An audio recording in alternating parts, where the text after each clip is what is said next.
Now that we have a bit of background knowledge, I suppose it's really time to get rolling. And for me, that really means starting off with a thank you, both to all of the familiar faces here that helped me go on the trip in the first place, and to all of the new faces who welcomed me here to share my words with you.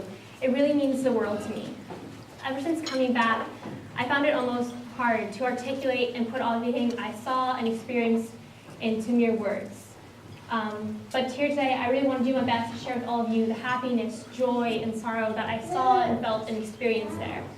But beyond that, I really want to do my part to help everyone come to understand that when it comes down to it, we're all a part of a community that goes beyond borders and differences, that when it comes down to it, no one truly stands alone.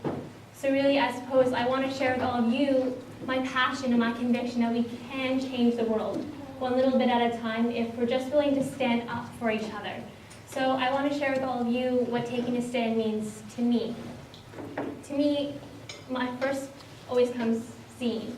I find there's so many things in our world that we just turn a blind eye to. Too often, we don't see the homeless person on the street. Too often, we are unaware of what goes on beyond our own borders. But beyond that, we often forget to see the good. The acts of kindness, big and small, that remind us this world and every single person in it is worth fighting for. As such, when I went to Esinoni, I tried to do so with open eyes. There, I saw a lack of access to education, clean water. I saw living conditions that broke my heart. But I also saw so much beauty. I saw an unparalleled land. I saw a culture that is unlike any other. But beyond that, I met remarkable people, one of which was Simone, a girl at the primary school we were building at. She was so joyful, even though her life was so different from my own. She laughed and played games with me. We sang songs and we danced. And she reminded me, as if there was ever any doubt, that Esinoni is a beautiful place that will always hold a special spot in my heart. I find there's so many causes and issues out there that I want to tackle, that I want to help, that I can't do everything at once. At the same time, I find it's a rare and special thing when you find somewhere or something you truly care about. And it's far harder to look back and see that you did nothing than it is in that moment to stand up and do something about it. For me, after I see something I want to do, my first step is to team up. I find it's not only possible, but it's fun to make a difference when you have people around you. I'm fortunate enough to not only have a team and the family and friends that make things like this possible, but also with the youth I met and traveled with in Kenya. It's super amazing that we were able to team up and create Drop by Drop as we all raise funds for the community we traveled to help their clean water project, because we really became a second family over there. So it's very special to me. We really became a second family as we bonded over things like the oversized insect. For a perspective, that spider there is on a 2x4. I had issues with that one. And then, of course, living in close living quarters, all intense together, and the sheer bliss of the 30 seconds of hot water we got. It really was special bonding over there and getting to come back and work together to do something so impactful as this. And I find once you have a special team around you like that, it's not only possible, but it can be very fun to start asking some questions that can elsewise be difficult, such as what exactly you want to do, why it's so important to do that, and how you plan to do it. For me, I want to contribute to the community that gave so much to me, even though they seemingly had so little. I want to do this because it's inconceivable to me that the friends I made there don't have access to clean water. And I'm going to do this through the support of so many amazing people like all of you. Plans, while they're tedious, can work, and asking these questions can have impact. I was fortunate enough to be a little cog in MeWe, the company I traveled with, system, as I went there to work on the education pillar. They have a slightly different approach than many charities do when it comes to coming into communities and helping. They like to say that they give a hand up instead of a hand out. They partner with the community and give them the tools so that they can help themselves out of poverty. So they have the 5 different pillars: the education, clean water and sanitation, healthcare, opportunity, and food security. I was fortunate enough to be a part of the education pillar as I worked with all of my friends to build the foundations for schools in the community. It was amazingly symbolic to me because I would get to build the little foundation that the children in the community would be learning from, that would support the community's growth in years to come. However, even there was only foundations that were built, we could see there was already a huge impact in the community. When we were there, 2 local mothers welcomed our groups into their homes. When we asked them why they were willing to do that for us, complete strangers, they said it's because they already saw the impact we was having in their community. She proudly told me about how she boiled her water so people didn't get sick, and how she hung up her clothes so that bugs and things didn't crawl into them after she cleaned them. Plans have impact. However, for me, asking questions goes beyond planning what you want to do. It's finding an extra bit more about what it is you're motivated by. For me, I was fortunate enough to gather this little bit more when I went on a water walk with my group and a couple local mothers. We all got up super duper early to meet them so that we wouldn't hold them back in their chores for the day. I was actually surprised, however, when we started to double back to our camp after we met up with them. I suppose it's illogical that I hadn't considered it, as there was a watering hole right next to our camp, but it hadn't even registered in my mind as a possibility because I'd only previously seen people leaving their livestock to drink from there. As such, I wasn't surprised when we got there we had to step over animal feces to get to the watering hole. So then we just stood there and watched as the mothers filled the plastic jerry cans for us with this disgusting brown water. Then we loaded it onto our backs and we started to walk back to their homes. It was a surprisingly cold and windy day, and it trickled down our backs so that by the time we were wrapping up the walk, we felt almost proud that we accomplished a fraction of what they do every day. But then we reached their home and we saw that her kids had come home. And Himi knew that those kids would be drinking that water, that all the kids at the primary school where we'd been laughing and dancing and singing and playing were drinking that water, that my friend Simone was drinking that water, that when this was over, I would get to go back home to the luxury of clean water and taps, but that this was their home. That extra piece of information is everything. It's what pushes you from asking questions and into navigating through your plan. Now, plans, big or small, they can seem futile. It can feel like you're pushing against a rock, that you can never possibly make a difference. But impacts are always there, whether or not you see them. I was fortunate enough to almost live the impact Mikuli is making in the community I traveled to. There we went to a marketplace. It wasn't a tourism marketplace, but rather one people went to every day to procure the goods they needed to help their families thrive. So as it wasn't a tourism marketplace, we were instead broken into little groups and given our own scenarios. My group scenario was that we are part of a family of 7. We had 4 kids who needed to have their heads shaved, and my rope for carrying the water was starting to break, so I needed to buy a new one. We were given 500 shillings, which is equivalent of about $5 here, to do this. So we went into the marketplace, and I don't know if any of you have ever tried to barter for a hypothetical haircut in a foreign language. So we were all feeling kind of proud when we came out there with all our goods and all our hair intact. But then we got back to the camp and the facilitators asked us to divide up our food and make a meal plan for the week for our family.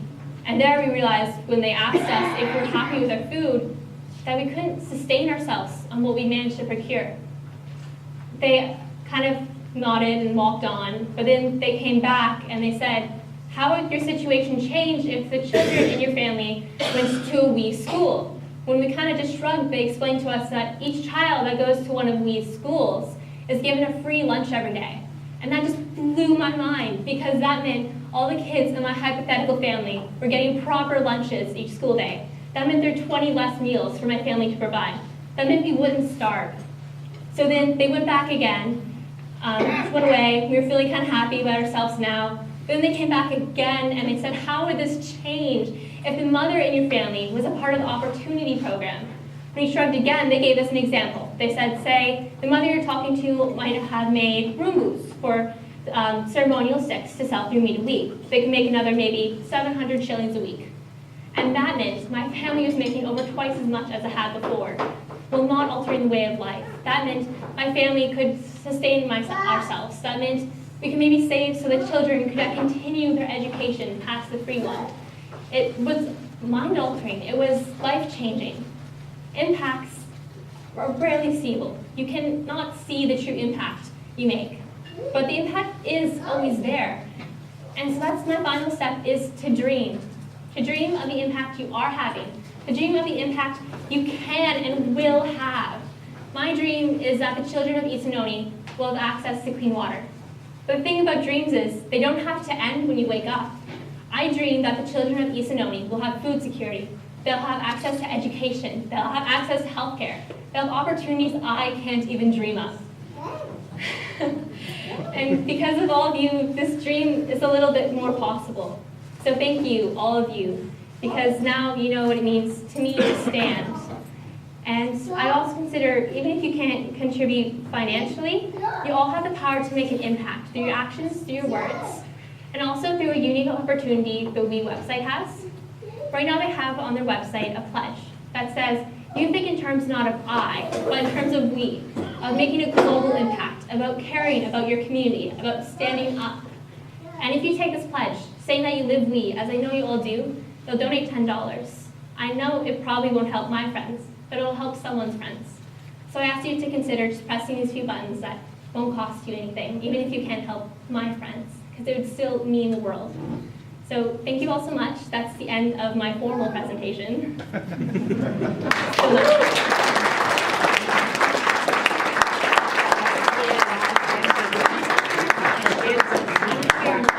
Thank you still? Yeah, cool. So I had some slides that just show some common questions I get.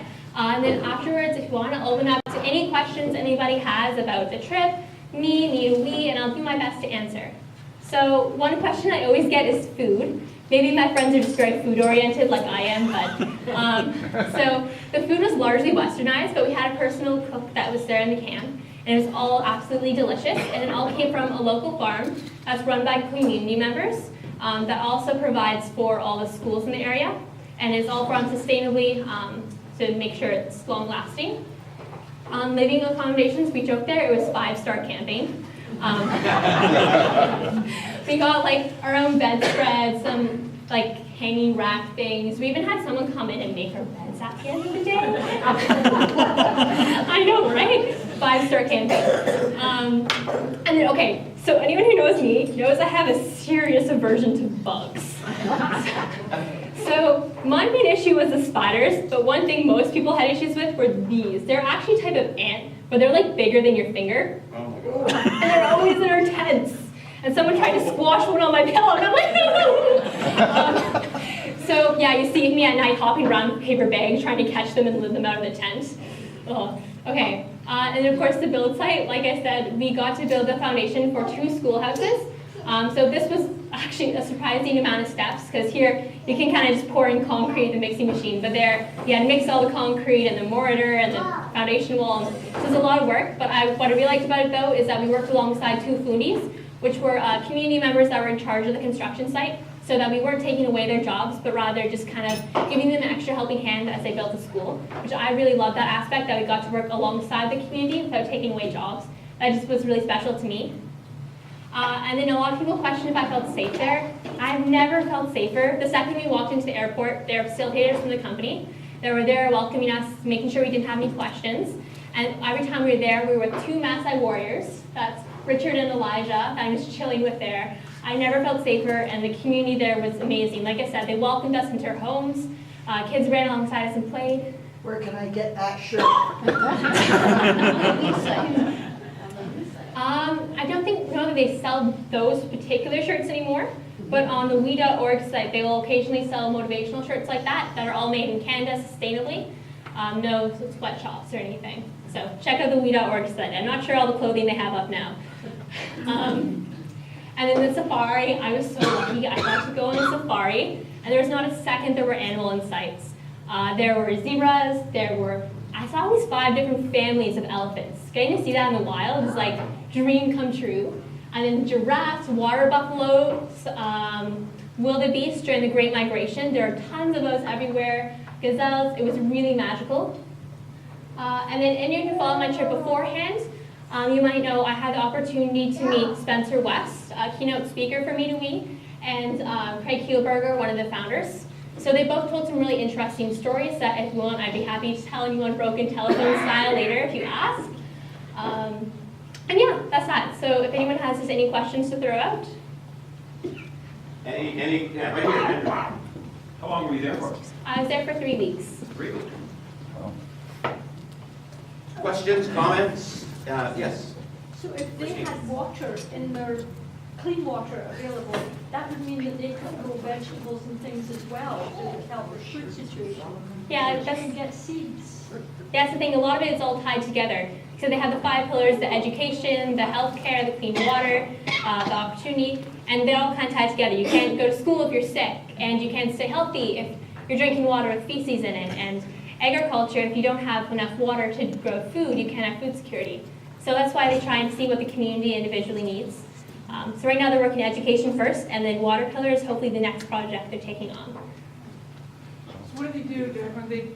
They want to drill one well per like little community, or like how is it spaced out or whatever? So how they do this, actually they're really unique in that they ask the community what they need. So it differs between each area, even which pillar they take on first. I believe the last I heard, they're thinking about doing a borehole in the community, but they just, because each community is so very unique, they talk to the community members and see what would actually work best. But in the case of Esinoni, I believe it is going to be a borehole. How far down would they have to go? I don't know, that's again with the whole thing, everything being unique. Yeah, it really just depends on the community, because this is still in the workings for the water project. I don't know the details that minute yet. If you want, my contact information is on the website. I can see if I can find anything out for you if you still want to know. Over here, Bill.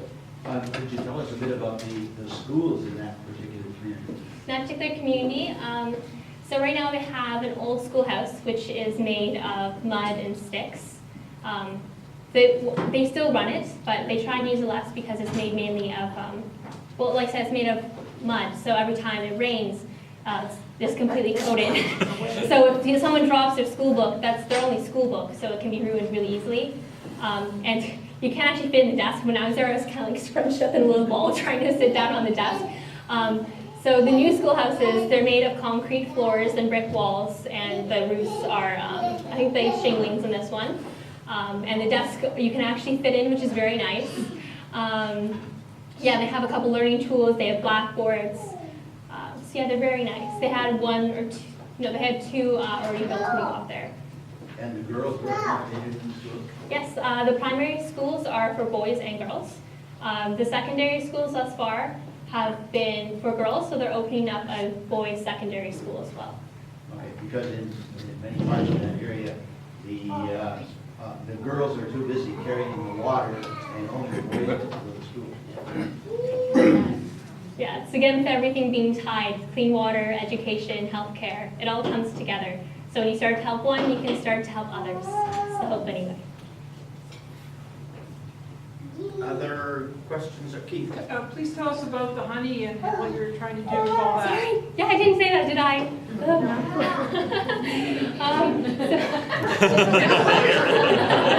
Lights, please. So yeah, here I have some artisan goods made by women that are part of the opportunity program I mentioned at Me to We. I also have some bookmarks that are free for anyone who wants to know, as well as some information with the cookie recipe and the group drop by drop. But then I also have 2 pieces of wire art that were made in Kenya by mothers. They're little necklaces, water buffalo.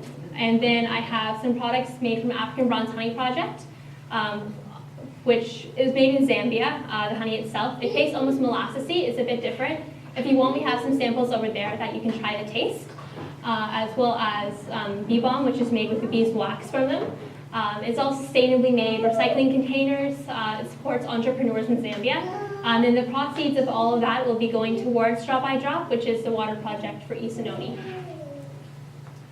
I did have one of those cookies, and it did remind me of a molasses cookie. Very nice. Other questions? Other remarks? Comments? And if you dip the cookie in honey, that was pretty nice. It's like doubly, I haven't tried that. I thought that's what it's there for. It looked like it. To be recommended.